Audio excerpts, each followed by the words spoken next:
24 hours. No, there is blood! There is blood out there! Send the police now! Today, police made a shocking discovery in Poughkeepsie.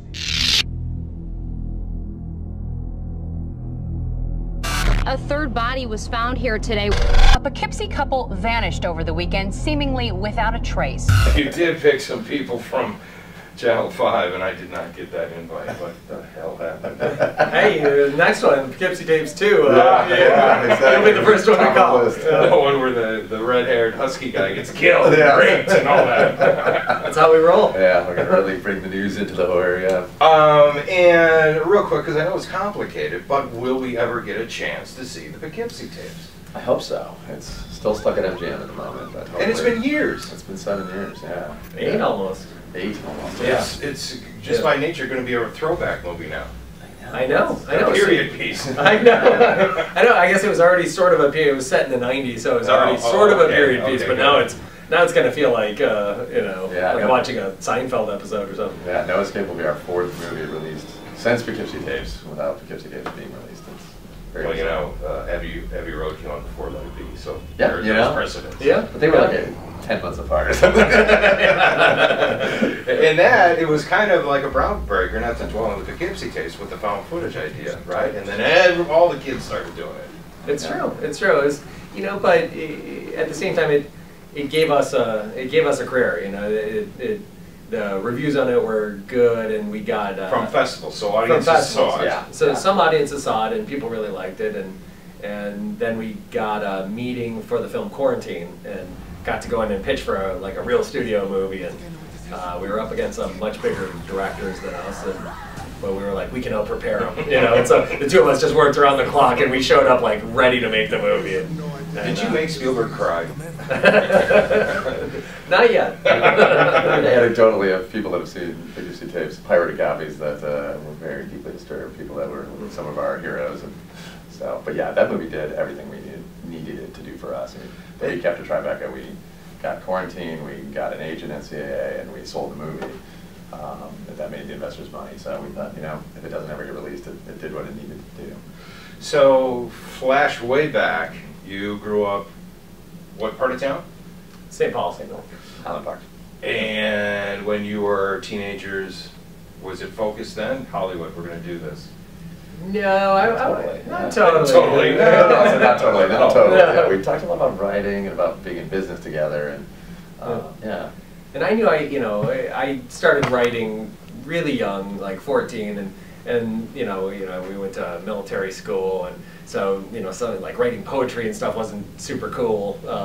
So Drew was like the one guy I could really share stuff with, and then he and I started like writing together and working on stuff, and that was sort of like our own like kind of game we'd play. Yeah, and then John, he went to Iowa and then transferred to NYU in the film school, and he started sending me the things he was working on, scripts and rough cuts, and I went out to visit him in New York, and it just seemed so fun to me. It was not, kind of my natural, tendency to go into the arts. I was much more, I like math, and I was, kind of a, And yet you write. Yes, I was a lot more creative than I gave myself credit for at that time, but I consider myself much more, quantitative, and but after, really kind of seeing what he was working on at NYU, I got really excited. And I knew the key to anything happening for me was talking him into joining me. I was like, come on, you gotta do it, it's gotta, so Because why? Because when Drew says something, it sounds totally reasonable. When I say it, it sounds suspect, like right off the top. And Drew's just so good with, keeping in touch with thousands of people, and I mean, Drew's really, as our agent says, like, Drew's the outside guy, John's the inside guy. Keep John like locked in the basement, and like send Drew out to meet people. And now, I mean, Minnesota, we're going to be known for Lakes and Prince and Bob Dylan. Oh, and the state that produces Brothers Who Direct. Yeah. I know. People keep saying like, "Oh, you got to be the most well-known brothers duo from Minnesota." We're like, no, distant second. You're young. You still got time. We just need to narrow it to St. Paul. Yeah, maybe the St. Paul. Yeah. Have you ever met Joel and Ethan Coen and chatted? No. Never have. We've seen them speak. We've been in an audience and watched them speak at the DGA before, but we've never actually. Would that be something that would be interesting for you? Oh, we'd love it. We'd love it. I mean, we sort of copied their playbook. Like I went to NYU, like Joel did. Drew went to, Michigan, not where Ethan went, but we kind of business. We did the director, producer, co-write thing, and we saw how much autonomy they had and how much in the independent film space they were able to really carve out their own place, and that was really appealing to us.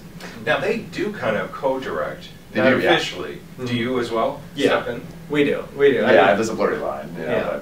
but John's more, I think they may be more co-directors than we are, but we like to say we're kind of 70-30, and John's very much producing in every way. And So. do you ever, without knowing it, come in and say something 180 degrees different than he just said?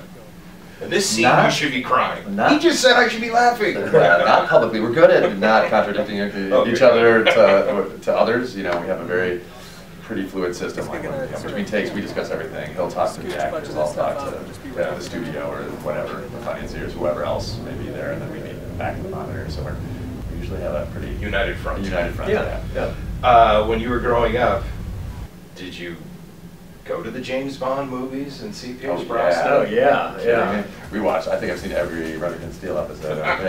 Yeah. Our mom was a huge Pierce fan, and Remington.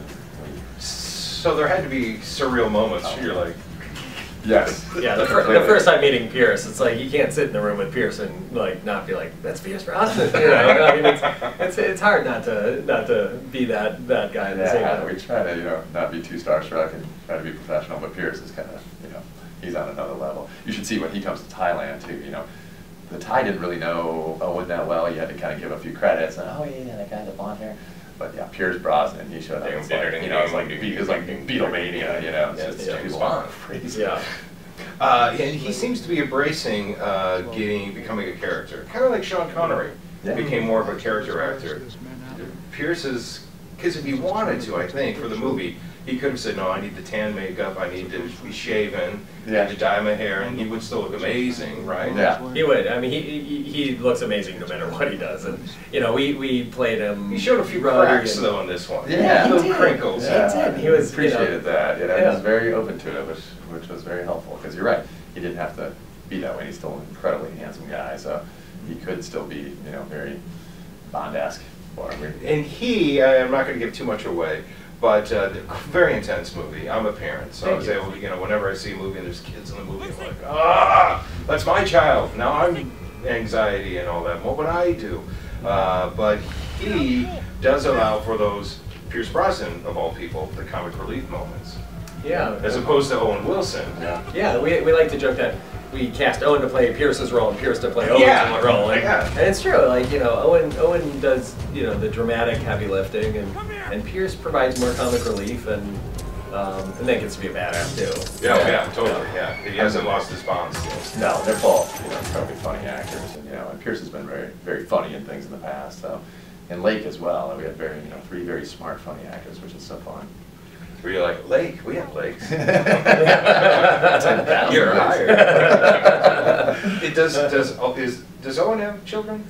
He has two boys, yeah. Because, totally believable in it being a loving parent, but also the intensity of, I got to be strong, but I'm freaking out at the same time. Yeah. I mean, he really, he understands that, there's those moments where, like, your kid is getting stitches and you have to hold them down. Yeah. And it feels like you're, like, being cruel to your child, but that's, like, the best way you can, be loving to them at those certain moments. And there's a number of those, like, kind of dilemmas in this where he has to do things that the kid doesn't want, and he doesn't want to do, but, he has to keep his kid safe at all costs. Yeah. I think having girls was a different thing for him. He's got two boys of his own, he's got two brothers, so he's got a lot of boys in his life, and it was fun seeing him with two girls. And he's done a couple of non-comedic roles, but this is certainly new muscles. No, that's the wrong word, but for Owen. Yeah. I feel like day after day we'd show up to set and you see Owen, when you see Owen like yelling at his kid, you're like, okay, I've never seen him do anything like that. Like I've never seen him raise his voice like angrily. Like like there was just, I feel like day after day I was like, wow, I've never seen Owen do that, and it was so exciting to be on set and to be be like, wow, people aren't going to know what hit them when they see Owen in this. And the movie feels so realistic. I kept going, okay, they're not on a back lot. Are they in Mexico? Where are they? No, you were in Thailand, which is not a very stable place because 2 weeks after, there was unrest. There was. I mean, Thailand has had a history of coups, but it actually is, you know, despite that fact, it's a very stable place. It's a very safe place. So, you know, No, Wisconsin's a safe yeah, place. yeah, true. But yeah, where we were shooting in Chiang Mai, and you know, all the protests and everything were in Bangkok, so we were, you know, very far away from that. And but during the riot scene, like the government shut us down because there was 5 major protests happening at the same time we were shooting that riot scene. They were worried that if someone shot a camera phone video of us, They think it's real. they think it's real, and it could actually spark a civil war. And so we got shut down on that scene, and yeah, 2 weeks after, I mean, it was heating up, and you could feel it. It was you know, there was a tension, you know, in the air. yeah, there was. It's true. I spent a lot of time trying to convince everyone. Nothing to worry about here. I'm still in that boat. Did you see Chip's mom? We're okay. Get to the roof! Go, go, go!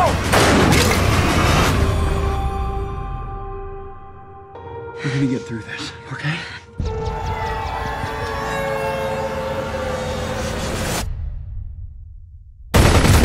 Get your head down! Look out! You're alive, Jack. Hey! Just get your family the hell out of here.